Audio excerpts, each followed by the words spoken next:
I just encourage people to try a lot of things while you can, right? Obviously as you get older and you have more financial commitments, it's harder just to say, hey, I'm going to go off and pursue this or do that. But when you have the opportunity to really experiment and try, if you have an interest in a particular field or a particular career, figure out how you can get connected to it and involved in it, because that's when you find out whether it's beyond just liking the idea of doing it, that it's really a fit for who you are and how you're wired.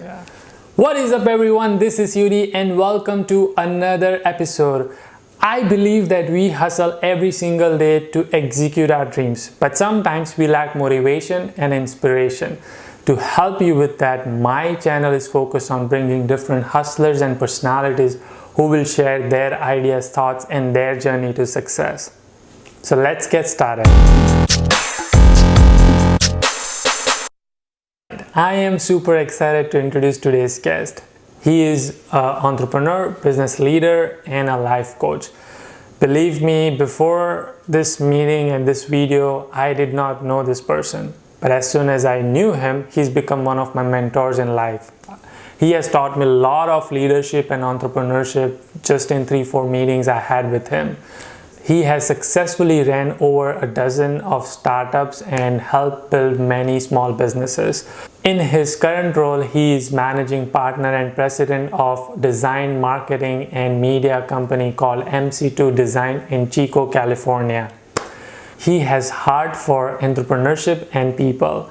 He's been entrepreneur since when he was 9 years old, and he talks more in detail about that. And he's also have passion for people, and he helps people grow in their career and in their life. So please help me in welcoming Michael Coogan. All right, thank you so much for doing this, sharing your journey. I am super happy that you're here and sharing your thoughts and ideas and your journey. And you've got hell of a resume. You're an owner, you are an investor, you are a director, you're a worship pastor, you are a leader, you've just done so many things. How and where did it all begin? It's probably a little bit of ADD. Even though I do have a lot of things that I've done, for me, I'm a creative person. I mean, that's really kind of at the core of who I am.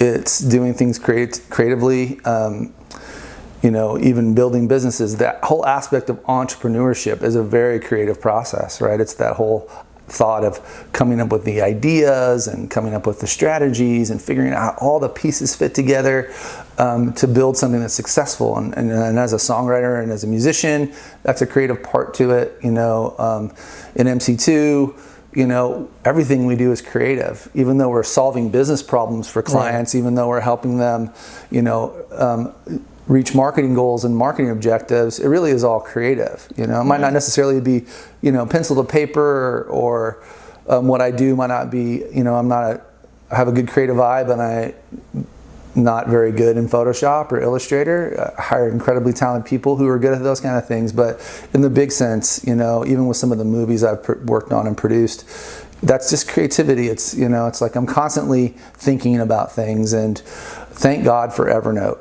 I keep track of everything. I get an idea and I put it in Evernote. Otherwise, I would lose a lot of really good ideas. And sometimes you put them in there and you look back at them later and you're like, wow, that was a bad idea.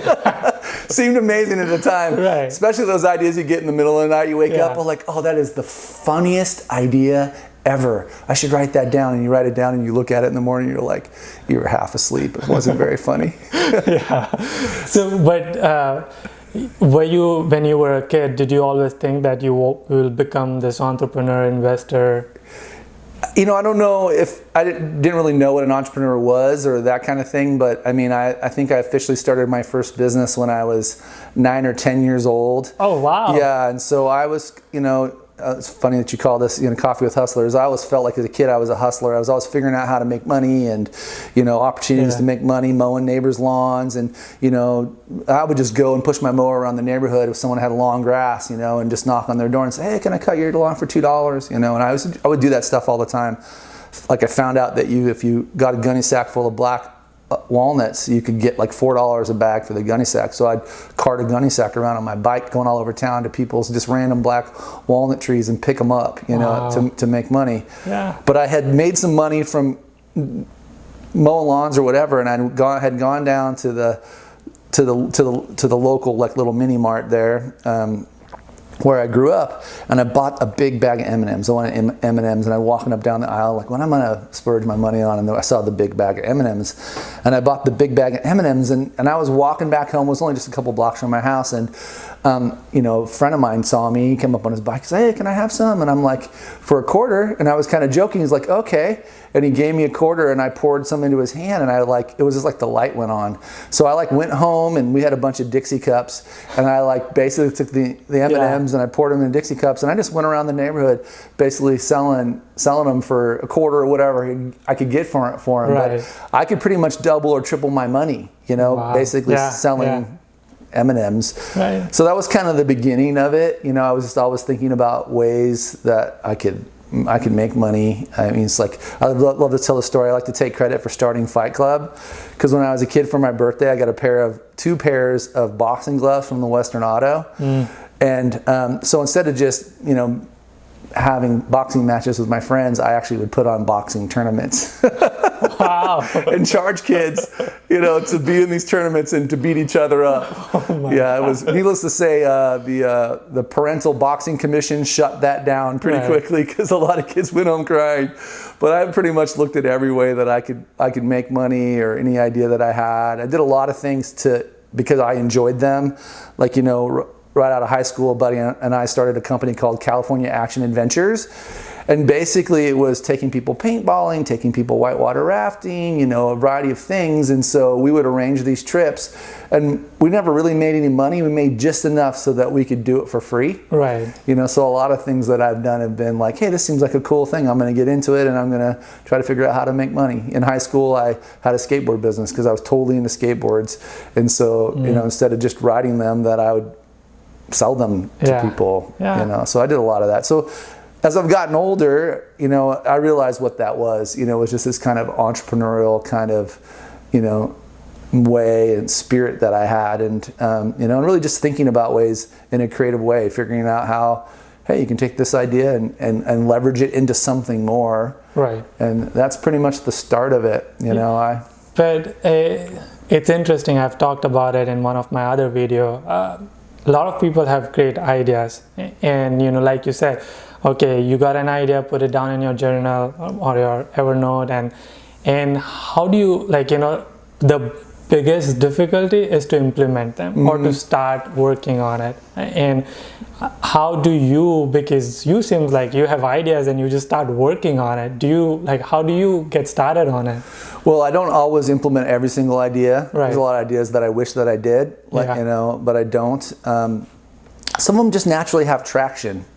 I think there's a couple things for me. I'm not afraid to fail. I never have been. You know, I've done a lot of things that have completely blew up. I've had some business ideas and business things that have not worked, and I've not been afraid of that. In fact, I've always really looked at that process as part of the education. You know, it's like jumping in. I think the hardest thing for anybody is the starting. You know, it's go.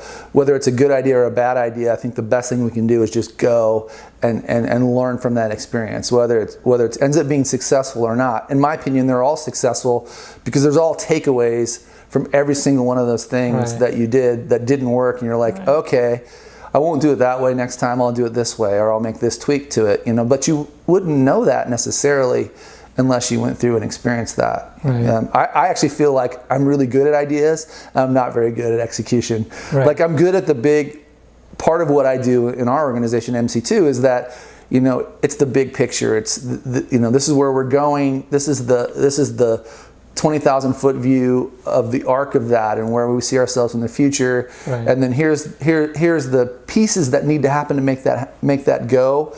But I'm not always that great at executing pieces of it, and so it's really important to get great people and hire great people. I mean, even how I got into this business, it was, I had this idea, I had this vision about a design agency, and I knew nothing, but I had people who did. and I convinced them to start a company. I always tell people my first sale ever in the marketing business was convincing those 3 guys to become my business partners. Right. You know, so it was, you know, it just jumped in, and it was just learning, and, you know, that really didn't work out like I envisioned it in the beginning, but I learned so much that I've carried on into what I'm doing now and where I am now. What's the vision and culture for MC2 then? Yeah, I mean, really for us, we've been around for 28 years. My business partner and a couple other gentlemen started the company. We were competitors at one point, and then we had a mutual friend / client that put us together, and we just actually realized we were better at being partners than competitors, and that's how we ended up. We've always really wanted to, you know, be that kind of big city agency, and I think that we are moving in that direction, particularly in the quality of our staff and just the creativity and the ability to produce really quality things and not have to be in the big city to be in Chico. Right. You know, we want to be the leading marketing agency in this region. You know, we really want to help businesses to grow and get better through the creativity and the strategy and the partnerships that we really provide them. And you know, over the years, you know, the model and the plan has changed. You know, in the beginning, it was very traditional, old school agency, order takers. You know, a lot of very one-dimensional. In fact, the MC2 started before. You know, before websites were even really a thing, right? You know, so, you know, digital is such a big part of it now. So this business is constantly changing, and you're constantly having to redefine yourself and figure out your fit, you know. And for us, it's really about these relationships. We've had clients for 20 plus years that are still our clients, and that's the way that we want to build our business. We want to have these strong, integrated relationships with our clients, where in a sense we are them. We own the ideas, you know, that we're part of that process. You know, we act as if we're employees. You know, we act as if it's our own money we're spending. You know, in fact, that's a filter that I use quite frequently when making decisions for clients. You know, if I was on the other side of that table, would I be happy in writing the check for this? You know, and does it make sense? And why does it make sense? And really just, you know, a lot of our clients have become our friends over the years just because of the nature of the relationship, and you know, and really focused around helping them be successful. And it's cliche, you know, it's a win-win kind of deal, but it really is. It's about really understanding what they're trying to do and help them achieve those goals. And I'd be the first one to tell our clients, if we're not bringing you value, then please fire us. And if we recognize it, we'll probably fire ourselves, because we want to do really good quality work that's really, you know, that's bringing value to both organizations. We want you to be happy about writing us that check every month for what we're doing for you. You know, and we want you to feel like, man, integrating in a partnership with MC2 was the best thing we ever did. Recently been gone out of the office for a couple weeks for some vacation and some personal business, and it's like I couldn't wait to get back to the office, because even though I was working remotely, it's just like I couldn't wait to get back and to be with the team, and just the energy and the synergy that our team has, and just be around it. And you know, today was my first day back, and I think I said it like 10 times. It's good to be home. It's good to be home. You know, to be back, and it's exciting. And it's fun. You know, it's fun to find something that you get a lot of joy and passion about, and you get to be blessed to make a living doing it. Right. You know, and in fact, that's what we want culturally within our organization. We want people to really thrive there. You know, we want the right people who are the right fit, who get what we're doing and what we're about, and can really become their best selves, you know, within our organization. Right. I read somewhere, love what you do and do what you love. But it's difficult a lot of people don't even know what they love. It's hard to even figure out what they really want to do, or what they're really passionate about. How do you find passion into something? Yeah, it's interesting. You know, I didn't go to school to do this. Right. In fact, I started and stopped college a few times. You know, I never finished school. You know, but I tried a lot of things. You know, there's this phrase that I've heard that 20s is for training, and I think it really is. I always try to encourage young people that in your 20s, figure out who you are and how you're wired and really what you love to do. And we've kind of been programmed that we get out of high school when we go to college, and we're 18 and we're trying to make grown-up decisions, and we're really not an adult yet. For me, I was probably even though I was a parent in my early 20s, I was probably my mid-20s before I really started to kind of figure out who I was and kind of be able to process things like an adult. So to me, it's kind of unfair to say, hey, you got to make this commitment when you're 18 years old or what you're going to be when you grow up.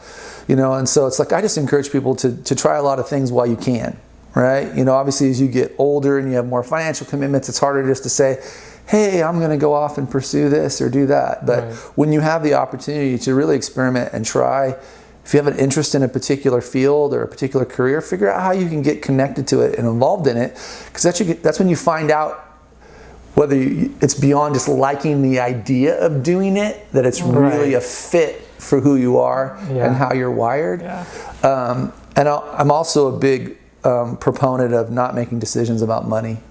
I think that if you do what you love and you can find a way to make a living at it, that you'll figure out how to survive. You'll be taken care of. We make a lot of decisions. I see a lot of people make decisions just about getting the big paycheck, and then with the big paycheck sometimes comes financial choices that actually create bondage, that keep you in something that you hate, and then it makes it more difficult to go do something that you really, really love.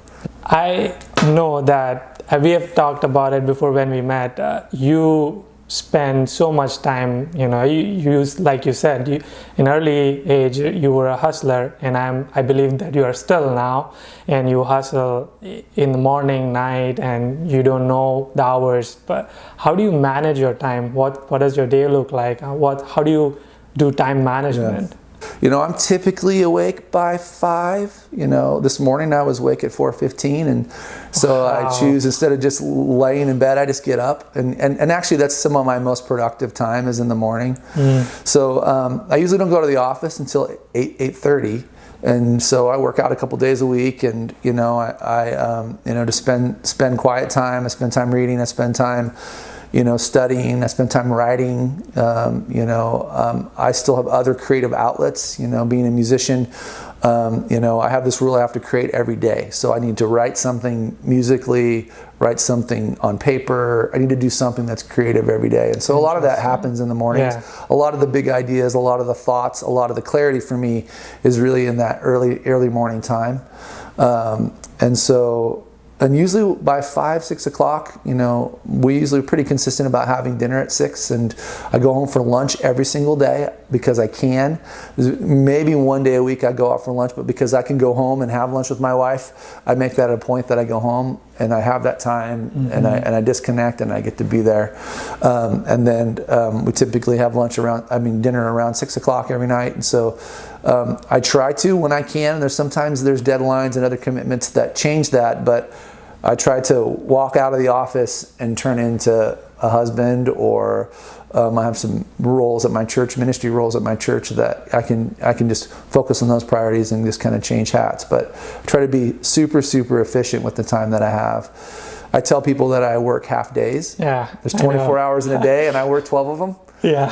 So there's a work in the half day, but it's fun. It doesn't feel like work. It doesn't feel like work. It's sometimes hard. I always tell people, if I was a single man, I would have worked it out that the office had an apartment above it, and I would just go up there to sleep, and I could just stay down and work because I enjoy it. I really do. I enjoy what we do and the creative part of it and all the other things that I have going on in my brain. Where do you want to take MC2 from now to future? Like what's your future vision for MC2? A lot of businesses are purposely built to be sold, right? That's not our desire at all. I think we're really building something that, my business partner Brian and I want to create a legacy. We actually really want to create the organization that people want to work for. Right? If people have the skill sets for doing what we do, we want them to want to work for us, and we want to build something that has staying power, that even beyond us, that the organization, is built in the right, healthy ways, that you know, long after I'm dead, it's still existing, Right. doing good things, you know, for helping people and helping companies. Okay. So before we wrap up this episode and this video, what's the one advice would you give to anyone who's starting their journey? Can be anything, starting college, looking for a job, starting a company, starting being a startup or entrepreneur, even doing their weight loss, anything. What's one advice would you give to them? Yeah, I actually think I said a couple of those things earlier on, but the biggest thing is just go, right? I think starting is the hardest part, right? You have a desire, a dream, or something that you want to figure out, and I think you just need to start, right? That's the hardest part, is just to start. Even if it's messy and sloppy, that's okay. And even if you stop and start something else, that's okay. You know, I think it's really important for us to, life is super short, and you know, it would be a shame to spend 40 years doing something that you really didn't like doing, you know. And so, you know, especially for younger people, spend a little bit of time exploring who you are and how you're wired, and really, you know, what really, you know, get your juices flowing. It's like when you're done at the end of the day, you know, are you having a hard time leaving doing that because you want to stay and keep doing it, you know, or are you like, I can't wait to get out of here? That should be a sign of whether you're doing something that really, you know, fits your wiring and will really help you thrive. Right. Wow, that was powerful. Don't you agree? I think the whole video was powerful and inspiring. I learned a lot of things, and I am super inspired and pumped to do great things in my life now. I hope that you learned something from this video, and I hope you are inspired to do something great in your life. Please put down in your comment section, and I would love to know what did you learn from this video and what inspired you from this video. Please share, subscribe, like, and comment on this video so I get more and more support from you guys, and I hope that you guys are having a great day and great week.